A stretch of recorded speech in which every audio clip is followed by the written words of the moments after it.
To another. In sentences में जो highlighted words हैं अंडर एंड इन, ये क्या कर रहे हैं, रिलेशन दिखा रहे हैं एक चीज का दूसरी चीज से।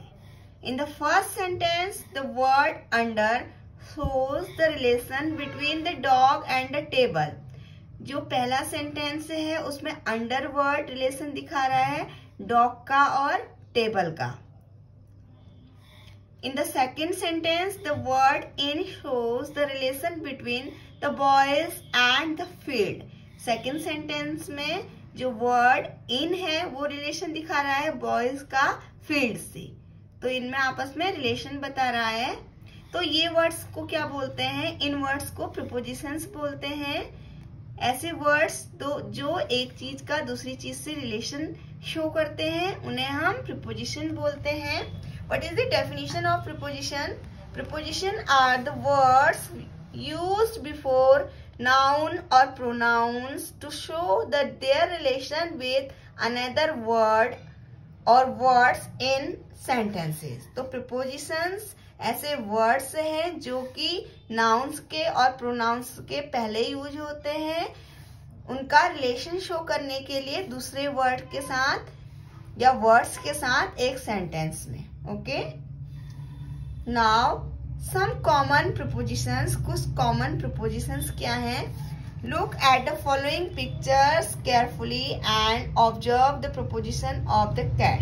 अब यहाँ देखिए कैट, तो यहाँ पे प्रीपोजिशन ऑन यूज होगा। कैट टेबल के ऊपर है तो ऑन यूज होगा। इन बॉक्स के अंदर है तो प्रीपोजिशन इन यूज होगा।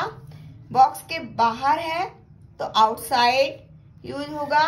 एंड ये इसमें देखिए बॉल के ऊपर जंप कर रही है तो ओवर प्रीपोजिशन यूज होगा। Okay,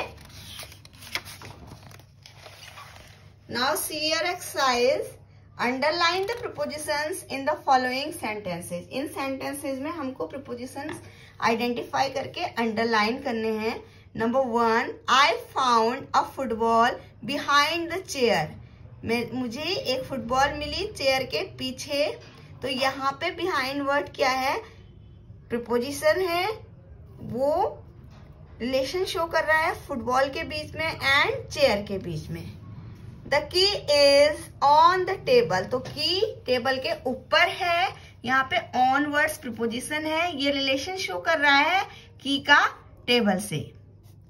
There are many trees in the park। Park में बहुत सारे पेड़ हैं।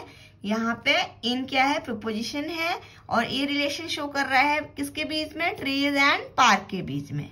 The train passed through the tunnel।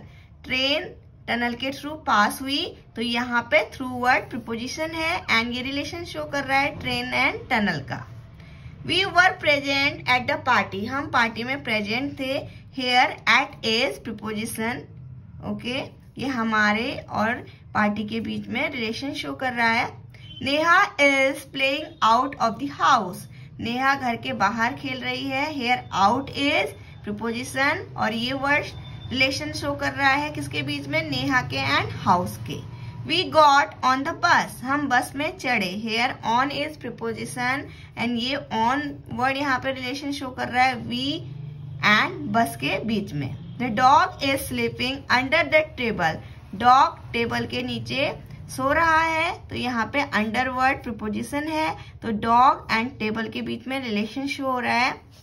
John kept his books in his bag। John ने अपनी बुक्स अपने बैग में रखी, तो यहाँ पे इन प्रीपोजिशन है एंड बुक्स का और बैग के बीच में यहाँ पे रिलेशन शो हो रहा है। The cat is running after the mouse. तो जो कैट है वो किसके पीछे भाग रही है, माउस के, तो आफ्टर वर्ड यहाँ पे क्या है, preposition. Okay, now our next question, fill in the blanks with suitable prepositions given in the box। Box में हमें prepositions दिए गए हैं, हमें उन्हें fill करना है। The bridge is dash the river। तो जो पुल है वो रिवर के कहाँ पे होगी, नदी के ऊपर होगी, तो हम क्या लिखेंगे, ओवर। यहाँ पे ओवर preposition है। There is a big tree dash my house। तो मेरे घर के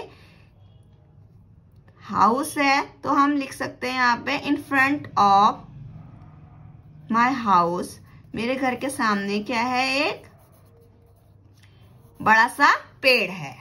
the dog jump dash the wall and ran dash the cat, तो डॉग जम्प